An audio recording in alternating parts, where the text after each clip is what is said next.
ఆదాయం పెరుగుతుంది అనేది నిపుణులు చెబుతున్నటువంటి ఒక వాదన.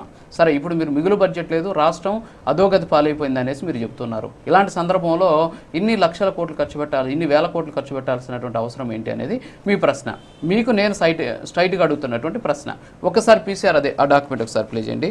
ఇందాక మనకు పెద్దిరెడ్డి రవికిరణ్ గారు అడిగినట్టు మీరు విశాఖలో ఋషికొండకి సంబంధించినటువంటి భవనాలు ఎందుకు నిర్మించాల్సి వచ్చింది, ఆ డాక్యుమెంట్ చూడండి. ఇది నేను ఇచ్చింది కాదు, ఆంధ్రప్రదేశ్ టూరిజం డెవలప్మెంట్ కార్పొరేషన్ ఇచ్చినటువంటి డాక్యుమెంట్ ఇది.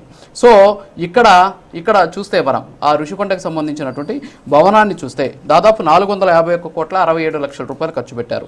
దీనికోసం మొత్తం 13,542 చదరపు మీటర్లు బిల్టప్ ఏరియా, 13,542 చదరపు మీటర్లు. ఒక చదరపు మీటర్ వచ్చేసి 10.764 చదరపు అడుగులు.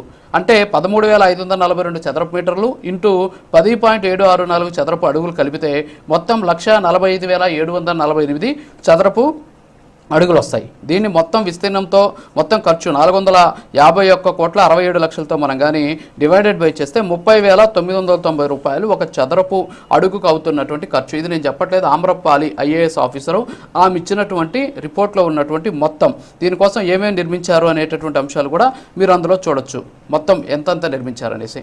మరి ఆ రోజుల్లో అధోగతి పాలు కాలేదా? అంటే ఒక భవన నిర్మాణం కోసం మీరు అన్ని కోట్ల రూపాయలు ప్రజాధనాన్ని వినియోగించారు. ఇప్పుడు నేను చెప్తున్న దాంట్లో మీకు ఫర్నిచర్ లేదు, తర్వాత ఇందాక మన పెద్దిరెడ్డి రవికిరణ్ గారు చెప్పినటువంటి ఆ విలాసవంతమైనటువంటి వస్తువులు లేవు. ఇది కేవలం బిల్టప్కి సంబంధించినటువంటి, అంటే నిర్మాణానికి వినియోగించినటువంటి నిధులు మాత్రమే. మరి ఆ రోజు అధోగతి కాలేదా రాష్ట్రం? మరి ఈ రోజు మాత్రమే అలాంటి పరిస్థితి ఉందా? రాజధాని నిర్మిస్తే రాష్ట్రానికి ఆదాయం వస్తుంది.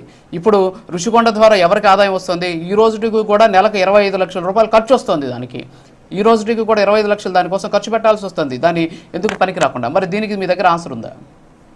అసలు ఇప్పుడు మీరు దాంట్లో ఫర్నిచర్ లేదు, అది లేదు, ఇది లేదు అంటున్నారు. వీళ్ళందరూ పోయి అక్కడ ఫర్నిచర్ ఇది ఇంత కాస్ట్ ఉంది, ఇది బెడ్రూమ్లు ఎంత ఉంది, బాత్రూమ్లు ఎంత ఉంది అని చెప్పినటువంటి సందర్భాలు కూడా ఉన్నాయి. వాళ్ళు అన్ని చూపించిన సందర్భాలు ఉన్నాయి. సరే, అది పక్కన పెడితే రాష్ట్ర విభజన జరిగిన తర్వాత ఆంధ్రప్రదేశ్ అనే ఒక రాష్ట్రానికి ఎవరైనా ఒక ప్రధానమంత్రి కానీ, రాష్ట్రపతి కానీ, విదేశస్తులు కానీ ఎవరైనా వివిఐపీలు వచ్చినప్పుడు మామూలు బెడ్రూమ్ లో తీసుకుపోయి మామూలు లాడ్జీలలో తీసుకుపోయి కూర్చోబెడతారా? వాళ్ళకి ఏదైనా గౌరవమైన స్థానం కావాలనుకున్నప్పుడు ఒక గౌరవమైనటువంటి బిల్డింగ్ ఉండాల్సిన బాధ్యత మన ఆంధ్రప్రదేశ్ ప్రభుత్వానికి ఉంటుందే ఉండదు. అందులో విశాఖపట్నం అనేది ఒక ఫేమస్ అయిన సిటీ. ఎప్పుడో ఏడాదికో 5 ఏళ్లకో ఒకసారి వచ్చే ప్రధానమంత్రి గారి కోసం 450 కోట్లు ఖర్చు పెట్టారు మీరు ఆంధ్రప్రదేశ్ రాష్ట్ర ప్రజాధనాన్ని. ఈ రోజు 25 లక్షల రూపాయలు నెలకు ఖర్చు చేస్తున్నారు. రాష్ట్ర